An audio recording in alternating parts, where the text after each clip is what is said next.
Hello my fellow night crawlers, welcome to a brand new video. As usual, grab your blankets and grab your snacks and get comfortable because today we're looking into not a case, but Reddit paranormal stories. I've always been fascinated with the unknown, paranormal stuff specifically. I'm always curious if there's really something on the other side, and it's always super interesting hearing someone else's perspective, especially when encountering the unknown and the unexplainable. So I especially wanted to take this time to hear what other people had to say about their experiences with the paranormal. And especially considering that October is rolling around, that means Halloween time, what? I'm super excited for Halloween, I'm not gonna lie. I love Halloween time, that's always my favorite. But anyway, ladies and gentlemen, paranormal stories. That is what we're going to be exploring today.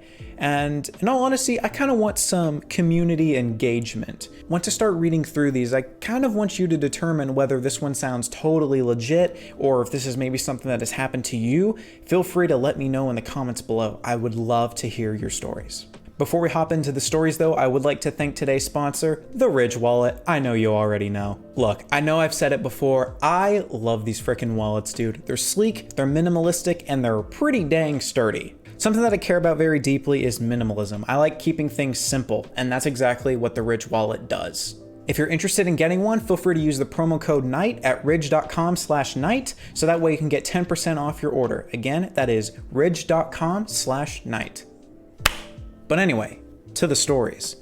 Let's hop in. Our first story comes from user BarbCats1973. What started off as simply picking up a random hitchhiker on the side of the road that she actually recognized, it turned into something much more sinister. When I was 37, I went to my high school reunion. I flew into the nearest airport and rented a car. The distance was about 35 miles through a very rural and almost abandoned part of the country. About 3 miles outside of town, I see someone on the side of the road flagging me down. Up in the North Woods, no one ever leaves someone stranded. It turned out that it was one of the guys I had attended school with. I will call him Jim.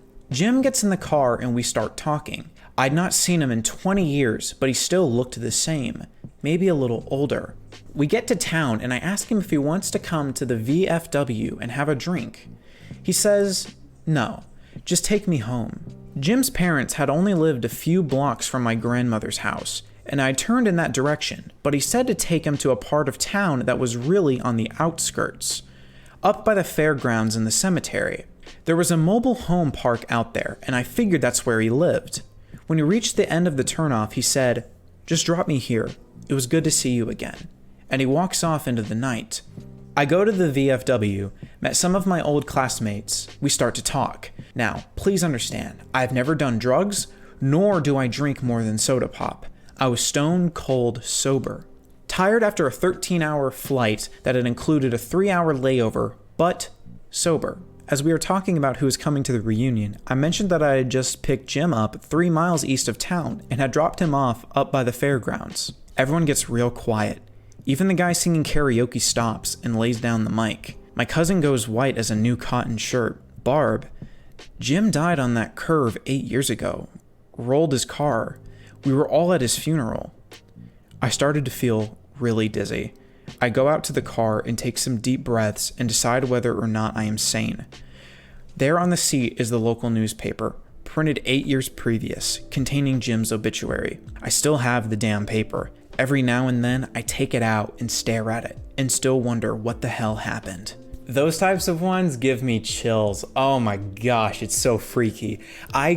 Oh man, especially the part where they're saying that they're sober and, I don't know. Unexplainable stuff. Fake, real, ever happened to you? Let me know in the comments. This next story comes from user Kumaman. What initially appears to be his mother sitting at the foot of his bed turns out to be something else.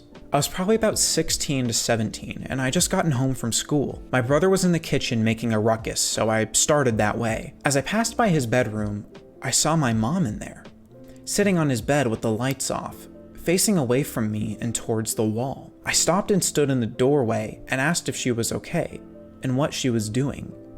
She said really slowly, just sitting. Come here. I need to talk to you.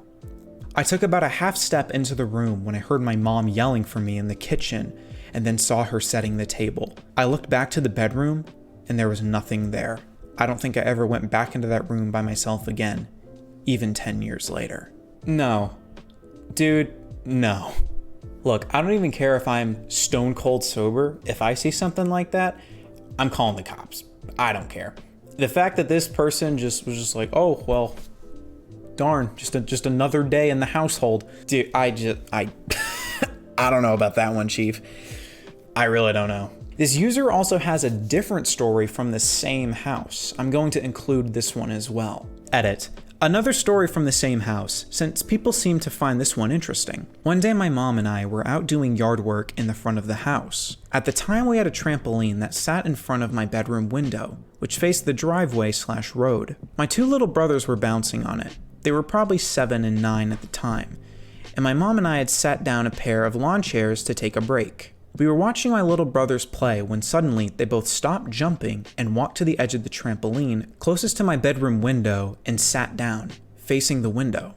They both started talking, but they were speaking as if they were having a conversation. The older one, S, said something like, "Yes. Yeah. They're good. No. Okay."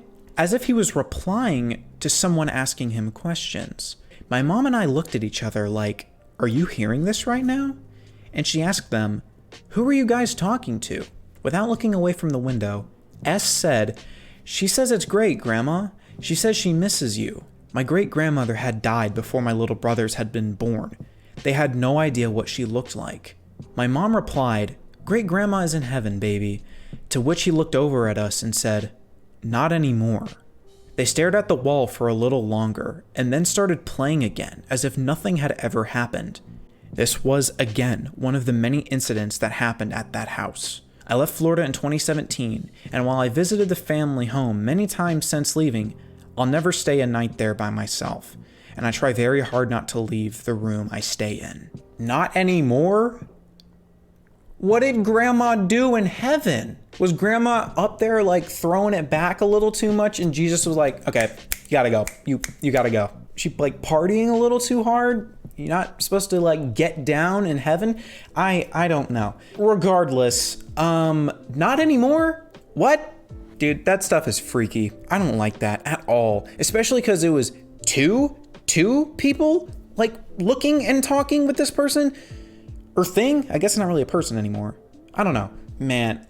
Like if it was one kid looking at it, you know, maybe that's like, okay, whatever, you're just pulling our leg, you're messing with us, right? But the fact that 2 people are looking and conversing, dude, no, nope. The next and final story comes from a person by the name of Nuclear Hubris. While going on a trip, they stop at a gas station. What unfolds from there is pretty dang scary. I was driving across country with my mom and sister. I was 16, my sister 20, my mom in her 50s. It was late, but we were well rested still and alert. We were driving along an interstate and needed gas, and they needed to pee, so we stopped at the only rest stop in around 200 miles. There was a van full of teenagers on some road trip, and a small gray compact car, like a Honda Accord, parked at the pump in front of us. 2 men, about 17 to 20, were standing outside the Honda in hoodies, statue still. The teenagers were to our left. When we got there, everything felt wrong. There was a deep and unsettling feeling about the place, and we had not felt that way at any other rest stop. We'd been on the road for days and seen many rest stops at night and had never been afraid of them until then. My mom and sister went inside, and I stayed in the car. I heard the teenagers say they were creeped out and couldn't get the pump to work, and they left in a hurry. I was mostly watching the car in front and the 2 men who still had not moved at all. Not an inch. They weren't talking. They weren't on phones. There was no light anywhere but the dim overhead lights on the gas station awning. They were just standing there, still as stone. My sister and mom came running back to our car, and when they got in, the 2 men slowly turned to look at us, not moving or pivoting the rest of their bodies, and I swear we all saw the same thing. They had eyes dark and empty. Truly empty. Not black, not reflecting any light at all, just a void. We booked it. We have not traveled in excess of 100 miles per hour before or since, but damn, that day it was warranted. We drove until we were in the next city before we got out of the car again. And you know the worst feeling about it? Not the eyes, not the stillness, not the horrible feeling, not the weirdo in the gas station who kept telling my mom and sister, "My mama will like you," over and over while mopping the same spot on the floor with a dry mop and an empty bucket. It was the fact that we couldn't find the place on any map. We knew exactly which spot on the interstate to look, and we couldn't find it on Google Maps or any paper map we had. We even asked locals about the creepy gas station out on that stretch of road to confused looks. And are you sure you weren't traveling on X highway and not X interstate? We traveled on the interstate since, and there was no rest stop. Look, y'all, I'm gonna keep it real. There's so much going on in that story. Yeah, I don't know. I don't even know how to articulate how that one made me feel. The weird person mopping the floor on the same spot over and over again, saying mama would like you, and those two dudes, and the fact that other people were freaked out too, so like they were seeing the same thing? No, I don't like that. I don't like that one bit. Not at all. Not at all. Unfortunately though, ladies and gentlemen, that does bring us to the end of these pretty dang scary stories. If you're interested in seeing more stuff like this, please let me know. I love reading these freaky stories. After reading that last one, I actually got like chills. But as I said though, if you are interested in these types of things, again, please let me know because I would love to provide them. Before we hop in the end segment though, I would like to thank my Tormented Knights and my Knighted Patreons. For my Tormented Knights, we got Chew You Up Like Bubblegum, Levi, Will, and for my Knighted Patreons, we have Alvaro, Bunny, Cleta, Emma, James, Kira, Lucas, Shizen, Teddy, oh my gosh, and Timo. Thank you guys so much. Your support really is appreciated. It really does mean a lot to me. Thank you all so much. But anyway, ladies and gentlemen, if you enjoyed the video, why not like and subscribe? It definitely helps me out. If you didn't though, why not dislike and let me know what I can improve on for next time. But anyway, ladies and gentlemen, I will see you all in the next one.